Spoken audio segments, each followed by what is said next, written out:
আমার চোখ জোড়া এমন লাল দেখেই ভয় পেলে? অথচ কত কাল কেটে গেল এ মনে প্রেম আর কামনার বসবাস। তার খবর তুমি রেখেছ কখনো? কত কাল ধরে তোমায় ছুতে না পেয়ে ভীষণ জ্বরে আচ্ছন্ন হয়ে বিছানার সাথে মিলে গেছি। আজ আর প্যারাসিটামল খেলেও অবাধ্য জ্বরটা নামতে চায় না। মনের জ্বরে আমি কুপোকাত হয়ে কতবার তোমার কোমল স্পর্শ চেয়েছি, অথচ তুমি 3 বেলা চুমু না খেয়ে আমায় পথ্য খেতে বলো। তোমার গভীর চুমু আর আলিঙ্গনের থেকেও মনের অসুখ সারানোর কোনো কার্যকরী পথ্য পৃথিবীতে কি আদৌ আছে? আর কিছু? কোনো মানসিক রোগীর ডাক্তার আমার রোগ নিরাময় করতে পারেনি, আর প্রকৃতিও আমার সঙ্গ ছাড়েনি। তাই ভাগ্যবতী না হতে পারলেও ধ্বংসবতী হওয়ার থেকে কেউ আটকাতে পারেনি আমায়। তোমার শহর বসন্তময় নতুন প্রেমের উত্তাপে, আর আমার শহরে অঝরে বর্ষা 12 মাসে নিম্নচাপে।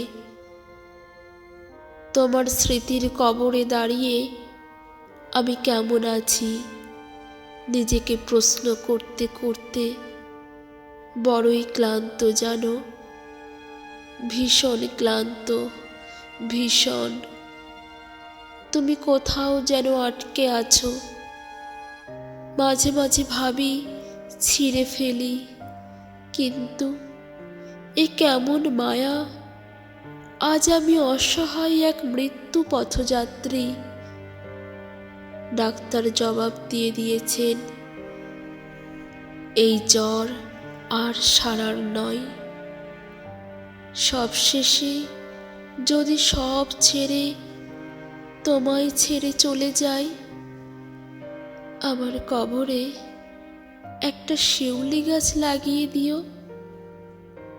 বেঁচে থাকতে তো কোনো ফুল ফুটল না এই বুকে, না দিল গন্ধ, না দিল কোনো শোভা, দিল না কোনো স্নিগ্ধতা। বসন্তে শুধু রঙিন ফুলেদেরই খবরই রটে, কিন্তু পাতারাও যে ঝরে নিঃশব্দে বুকে ব্যথা নিয়ে। শোকে শুধু সেই গাছটি একা কাঁদে নির্জনে বসে, ঠিক যেমন আজ আমি কাঁদছি। ভেবেছিলাম আমার জ্বরের প্যারাসিটামল হয়ে তুমি শেষ চেষ্টা করবে আমায় বাঁচানোর, কিন্তু হায়, একবারটি এসে তোমার অবাধ্য চুম্বন যদি ছুঁড়ে দিতে, হয়তো মৃত্যুর সাথে লড়াই করেও ফিরে আসতাম। ওহে প্রিয়, যখন শেষ নিঃশ্বাস ত্যাগ করব, এক পাতা প্যারাসিটামল অর্ঘ্য দিও আমার মৃতদেহের পাশে। ওটাই আমাদের শেষ ভালোবাসার চিহ্ন হয়ে থাকবে।